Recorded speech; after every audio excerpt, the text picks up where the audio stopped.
L'esprit managérial qu'incarne Richard Muyej a ouvert sa jeune province au monde pour l'intérêt général de la République. Des investisseurs qui viennent des quatre coins de la planète atterrissent au Lualaba. Il fallait donc réfléchir dans le sens d'améliorer la qualité du service aéroportuaire à tous les niveaux. C'est dans cette optique que le gouvernement Richard Muyej a initié le projet de construction de l'aéroport national de Kolwezi.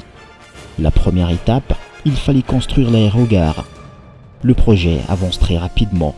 L'élargissement de la piste est aussi au programme. Comme vous le découvrez sur ces images, l'immeuble est en train de prendre la forme de la maquette et il est aux standards internationaux. Nous voudrions que cette province se développe et très vite.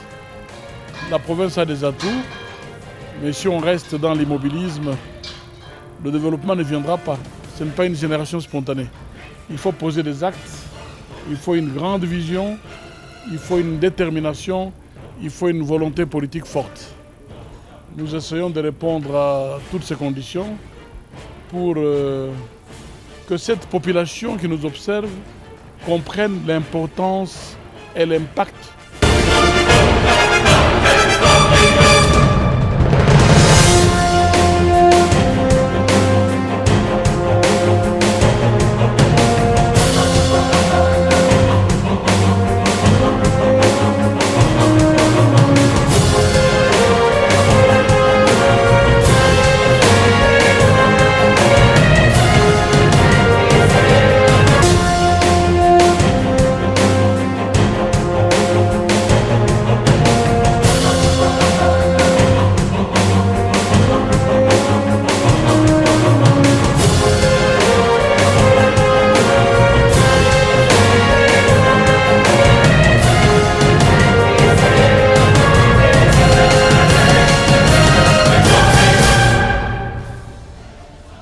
Le Lualaba est la première province de la RDC à avoir initié un projet de construction d'un bâtiment pour abriter une assemblée législative. Cet édifice très moderne est sorti de la terre grâce à la volonté politique de Richard Muyej qui tient à laisser des empreintes dans sa province, surtout léguer une culture de bâtisseur à la génération présente et future. Puisqu'il ne s'agit pas d'une adaptation, les honorables députés trouveront assurément leur confort de travail. Hormis la grande salle des plénières, les députés et leurs assistants auront chacun leur bureau. La province du Lualaba regorge plus ou moins 120 000 creuseurs artisanaux éparpillés dans différentes ZEA. L'artisanat minier en RDC fait vivre des familles, d'où le besoin d'organiser ce secteur. Et l'idée magique de Richard Muyej, c'est lequel, devinez? Le centre de Lagos. Sur cet espace de 14 hectares se construit une grande plateforme qui sera le seul marché légal des produits miniers issus de l'artisanat. En dehors de ce cadre, les produits miniers artisanaux seront déclarés illégaux parce que non certifiés par le centre de Lagos. Avec ce centre, les interminables conflits entre les creuseurs et les négociants vont se terminer. Sur cet espace, une vie peut se mener. Il y a des banques, des lieux de repos, des restaurants, hormis bien entendu les infrastructures nécessaires telles que les laboratoires, des dizaines de dépôts et bien d'autres infrastructures nécessaires pour le fonctionnement de ce centre.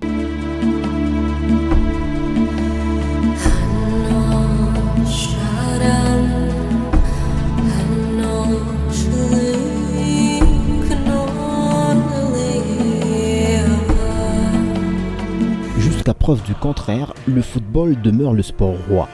Au Lualaba, le stade Dominique Diour est le seul grand stade de la ville.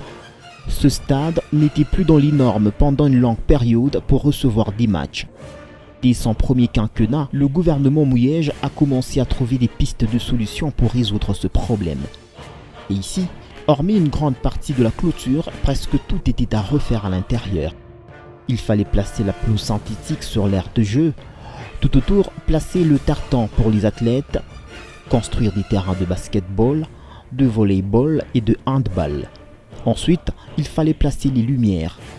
En 2020, le jour de l'inauguration, c'était un stade omnisport que Richard Muyej présentait au Lualaba. Tout de même, faut-il souligner que dans le domaine de sport, le gouvernement de Richard Muyej vient toujours en appui aux équipes et aux athlètes.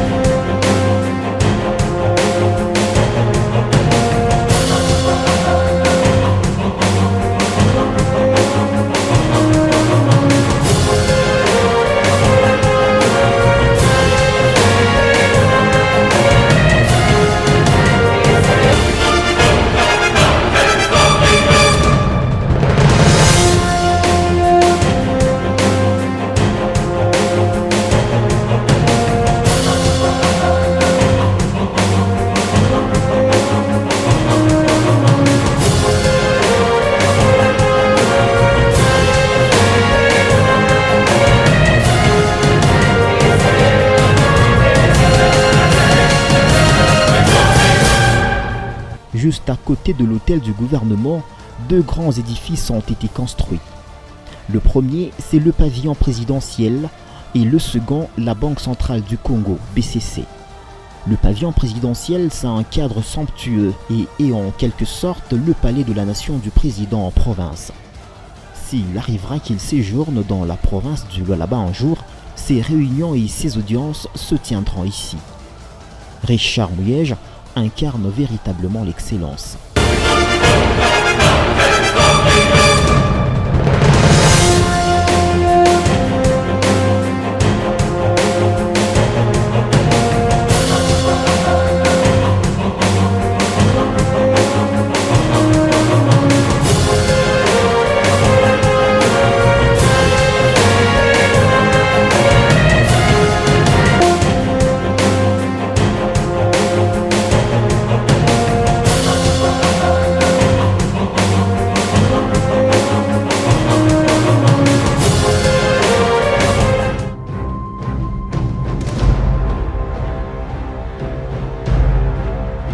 Les actes parlent plus fort que les mots, dit-on, et un bon leader ne demande pas à ses disciples de faire ce que lui ne peut faire.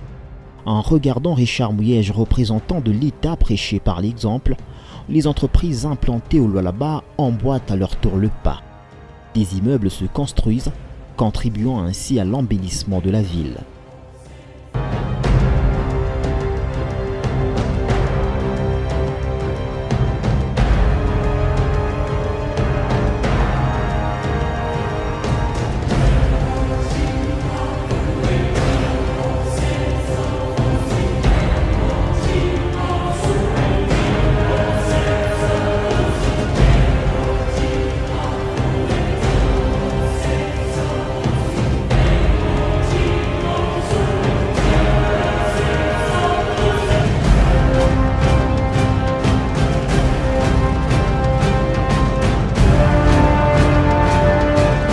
Je suis l'homme le plus heureux.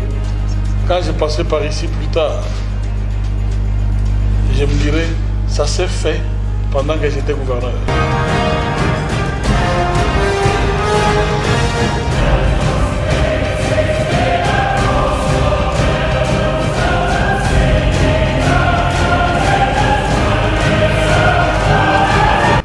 Puisque Koulouzi se construit, le gouverneur appuie tout projet qui procure de l'emploi au Lualaba et établit un climat de confiance avec les investisseurs. C'est grâce à ce climat de fraternité et de sécurité que la cimenterie dite de Karilou, carrière du Lualaba, a lancé sa première production de ciment en 2020. Des tonnes de ciment sont produites chaque jour, diminuant ainsi l'importation qui souvent se faisait en Zambie.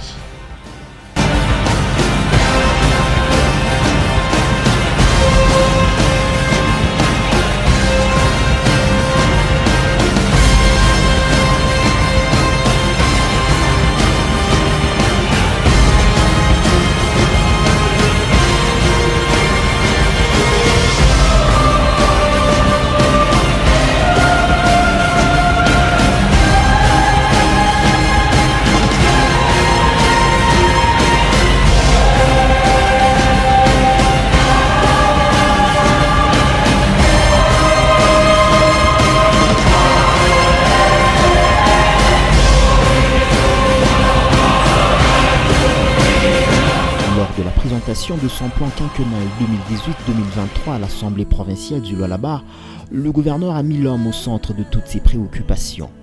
Et l'homme a constamment besoin d'être en bonne santé. Le sens de l'humanisme du gouverneur l'a conduit à entreprendre l'érection d'une clinique VIP et d'un centre de diabétologie dans l'enceinte de l'hôpital général de référence Mwangeji. Et tente vers la fin.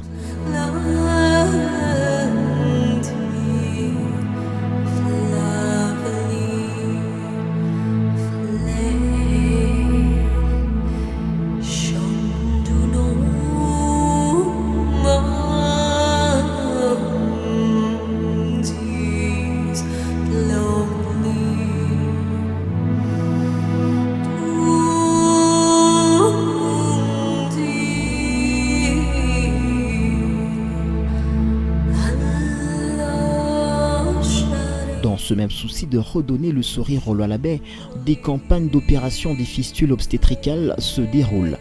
L'année 2020, une autre campagne a été organisée en partenariat avec l'UNFPA. Les bénéficiaires majoritaires, ce sont des femmes qui viennent des territoires de la province et prises en charge par elles. Ces dernières bénéficient gratuitement de ces soins dont elles ne peuvent supporter les frais.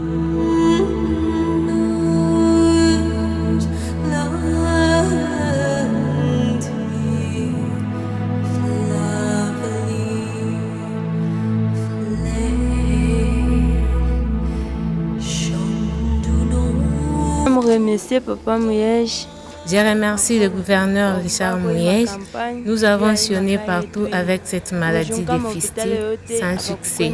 Mais ce que le gouverneur a fait, que Dieu les bénisse. Le gouvernement provincial du Lualaba s'active également dans l'équipement des structures sanitaires.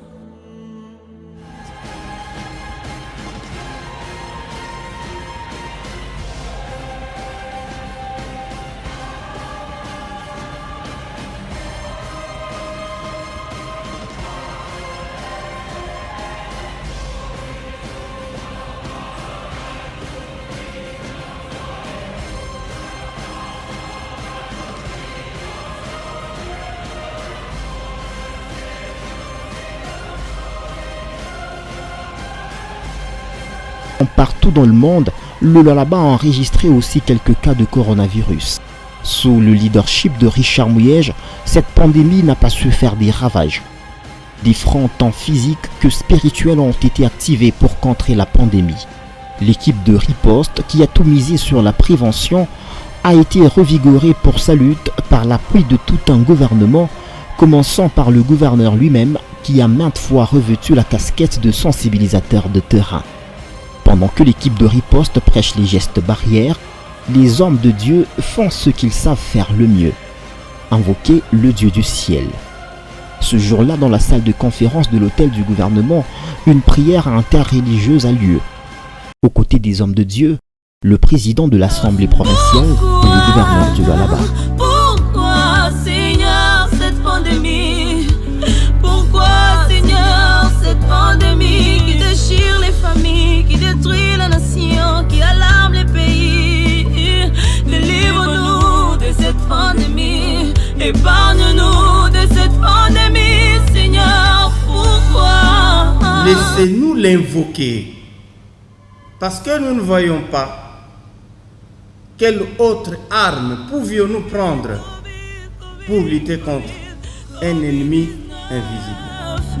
Je reste convaincu que bien que notre pays soit laïque, ensemble, unis et solidaires et avec l'aide de Dieu, nous vaincrons cette pandémie.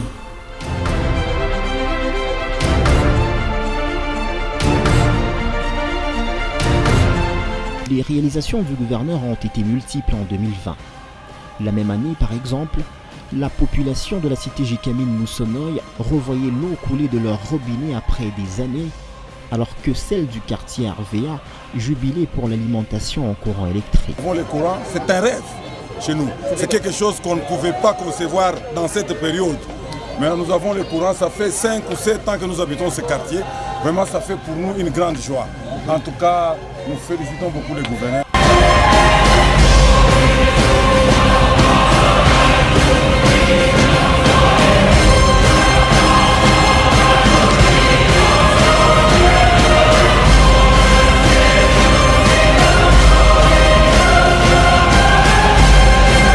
La jeunesse de la province du Lualaba, Richard Mouyej la veut entreprenante.